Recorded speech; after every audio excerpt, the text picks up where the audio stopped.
Hey everyone, Kristen here. Thanks so much for tuning in again for another one of our Give Me 20 episodes. So, if this is the first episode you're watching, well, we've been doing several of these over the past several weeks to introduce you to local Edmonton business owners, leaders, entrepreneurs, and charity leaders. And the whole idea is to get to know one another on a deeper level. So, it's not just about what we do, but it's about who we are and how we show up. And the conversations have been so enlightening and inspiring. And my greatest hope is that you feel that too, and maybe even feel compelled to reach out and develop a connection with the people I talk to, because they're all amazing in their own ways. And so today I have in store for you a local woman who is a business owner, a community contributor, a mom, a wife, and so much more. And she's just been a real treat to get to know in my circle. And I know you're going to appreciate her as much as I do. So let me tell you a bit about her. So today we have Janice Baskin, and she is the owner of Camelot Interiors, a company that specializes in custom blinds and window coverings here in Edmonton. When Janice isn't working alongside her husband and partner in their business, she's busy working with other fellow business owners, trying to create meaningful, lasting relationships. And the first conversation I had with Janice, this really stood out for me in that she wanted to go out of her way to connect with other people, both in her industry and outside. And yes, business connections are great, but it was more than that. She also wants to be a supporter and a contributor. So this really stood out for me, for Janice. Let's see. She also has a passion for connecting with others and giving back to the business community, and recently became a senior director consultant for a global networking organization. So she's out there in a lot of different ways. She's a certified trainer and experienced facilitator too, who for the last 15 years has spent much of her time leading fun and educational workshops, classes, and training sessions. So there's another similarity between us. Janice is a mom to two boys and a stepdaughter, an avid reader, a runner, passionate advocate for personal growth and wellness. And her key to success is to keep showing up no matter what. So, and that's pretty compelling, and I can't wait to dig in a little bit deeper. So, without further ado, welcome, Janice. Thank you so much for having me this morning. Yeah, this is great. Okay, are you ready to dig in? You betcha. Okay, let's get it started. So, first question, pretty straightforward, but curious to see what your answer is. In what ways do you help others? So, as you mentioned in my introduction, my big word is connection. And I actually have a sticky note on the mirror of my bathroom where I brush my teeth so that every morning and every night I can reflect on connection. I work on that in a couple of ways. So number one is sort of that inner circle connection. So am I taking the time to connect properly with my family? I'm guilty of being on my phone a little too much. Am I putting it aside and making time for my husband and kids? Connecting, with with my parents and brothers and that kind of thing. And then the other part of it is connecting as a business owner and connecting other people to the people that they need to be successful. So if you're a business owner and maybe you have an ideal referral partner or just a service that you need, like a social media person or whatever the case may be, I like to build relationships with people that I can trust to send other business owners to and say, hey, this person can help you with that. So connection it's a really huge word for me for 2020. And I think like throughout my life, but it's something that I'm really focused on this year. It's so true. And I love that about you, that you're looking for opportunities for other people just to connect them and find greater success. And isn't that just the name of the game in the small business world? It's about referrals, it's about connections, it's about collaborations and partnerships. And if we don't have people out there actively trying to make those connections happen, then the whole system fails. Yes, exactly. We've had a tremendous amount of referrals these last few months, and Whereas 4 or 5 months ago, we were worried what was going to happen with our business. Because of this foundation of connection, we're actually thriving in a time, when a lot of people aren't. And I really do bring that back to that connection piece and all the work that's been done in the background for the years and years. And it's tremendous. So I would love to be able to give that support to other business owners. Absolutely. Yeah, I love it. Yeah, and it's so true. This is what's going to get us through the bumpy times, right? Mm-hmm. Okay, so question number 2. What has been your greatest life lesson so far? Oh, my children would tell you I could go on for hours about this. So I just turned 40 this year, and my 30s were they were a huge learning experience for me. A lot of things changed. There was a lot of scary things that happened and amazing things that happened. And the biggest lesson from all of that is don't wait. Mm-hmm. Don't wait to be happy. Don't wait to do the things you want to do. Don't wait to have the life you want to have. And maybe you can't, pick up and move to some other country or buy that business you want tomorrow, but you can always take the small steps to get to have those things that really would make your life fulfilling. And I don't necessarily mean like items, but those grander things. A lot of people talk about this in terms of their health and their wellness. Don't wait till Monday to take control of those things that will fulfill you, to make you happy and to make you well. It's just like, I can't express that enough. You never know what's going to happen in life that's going to change it forever. Yeah. And that's sometimes a really hard lesson that we pick up through our experience. And I say this a lot too, in that, like, we're all on the clock. And so we don't know when the clock is going to be finished, but we're all on the clock. And I struggle a little bit too much sometimes personally with finding balance, because it's like, okay, I've got to keep moving. I've got to keep going. I've got to keep trying. And I need that reminder to step back and breathe every so often. But, I love what you're saying here about don't wait. And, it's very empowering to say that you are in control to make those decisions that will lead you down the path. Yeah. And, I think the other thing is that in not waiting, it's looking for those resources that are the things you need. So then it comes back to that connection piece, right? It's like, well, maybe you don't know how to run a marathon, but you probably know somebody who does. Or maybe you don't know how to get started on your social media, but you probably know somebody who does, right? And so it's just those things of like being able to take that risk to reach out to somebody and ask for help and take those. And it's just, you think that it's so far in the future, and then 5 years goes by and you're like, wow.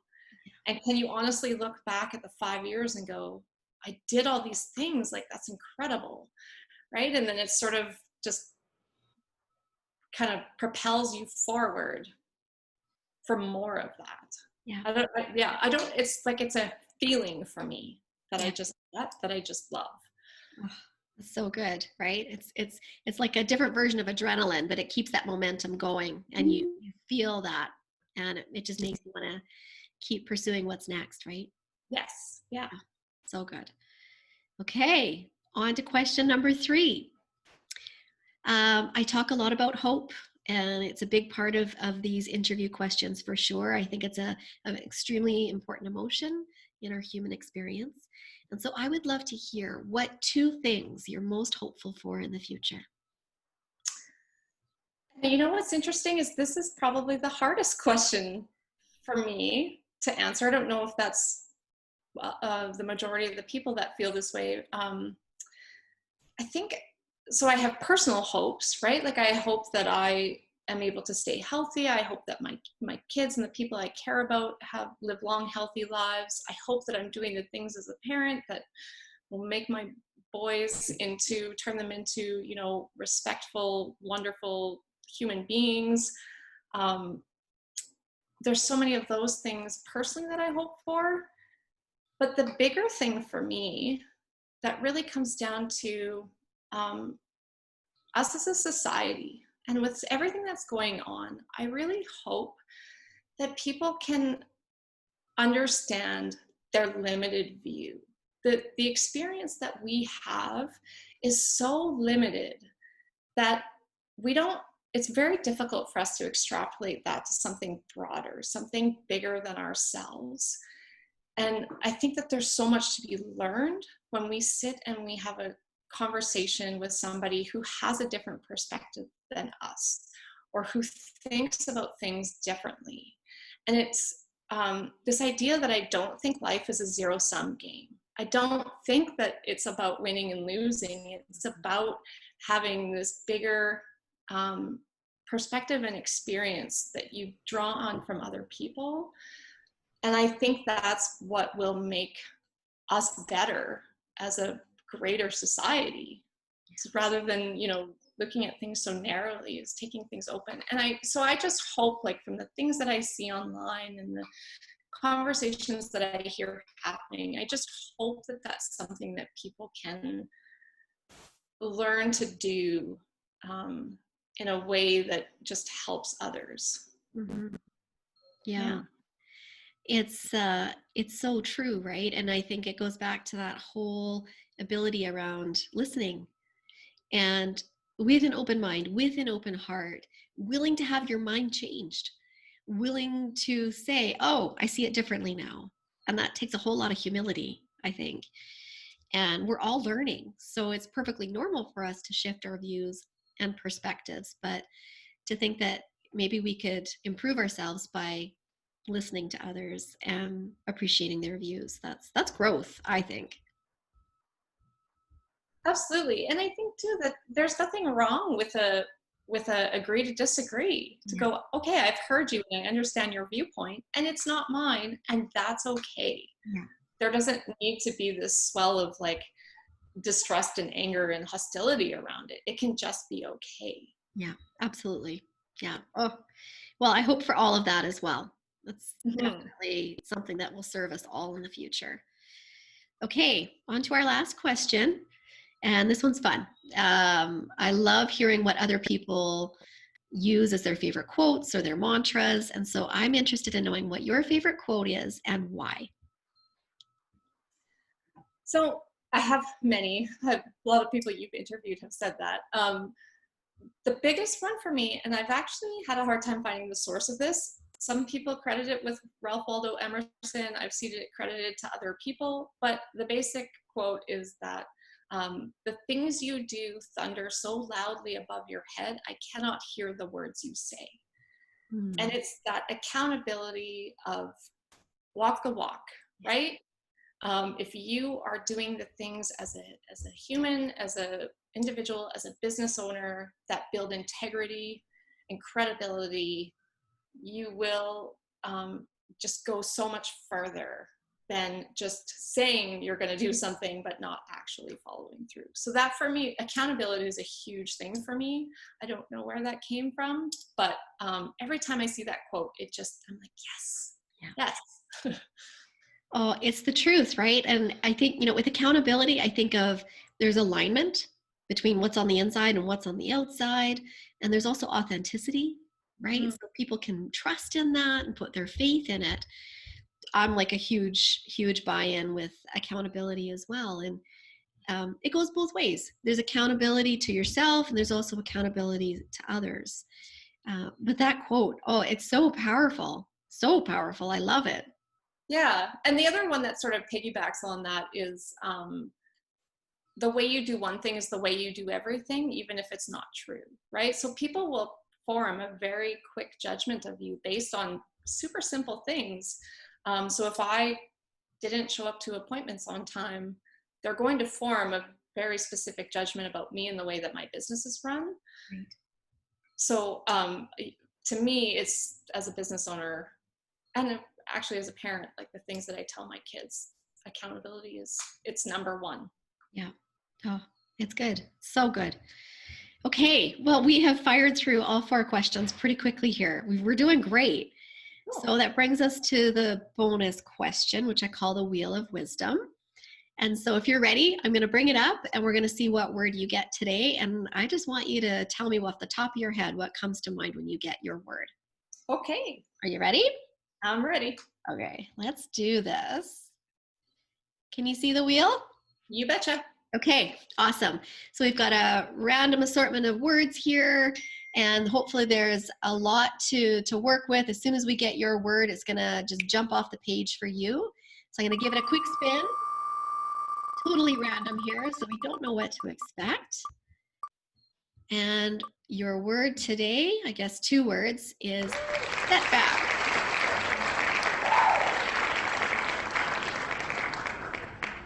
So, what comes to mind when you hear setback?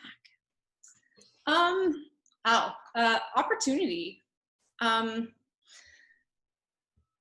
was listening to something the other day, and it said that the owner of Starbucks was rejected 217 times before someone would give them a loan. I think it was something like that, and don't quote me on that, but it was somewhere like some astronomical number of times that they were rejected. And I think that setbacks are our opportunity to look at things a little bit differently. And maybe it means changing something, but maybe it means just digging in a little deeper. And so personally, I had cancer 6 years ago now. So when I was 34, I was diagnosed with stage 3 colon cancer. And I'm not gonna lie, I wasn't happy-go-lucky, everything's gonna be fine. Lots of people are like, oh, you have such a positive attitude. I was like, no, not at all. And it was a huge setback for me. And there was a tremendous amount of learning and growth and pain that came, but that on the outside of that, since that time, so much has happened that has been so incredible. And it kind of stems back to that don't wait, right? Like that was my wake up moment. Don't wait to do the things you want to do. And I think setbacks provide us with those little, it's maybe sometimes the universe telling us, hey, you need to take a look at this.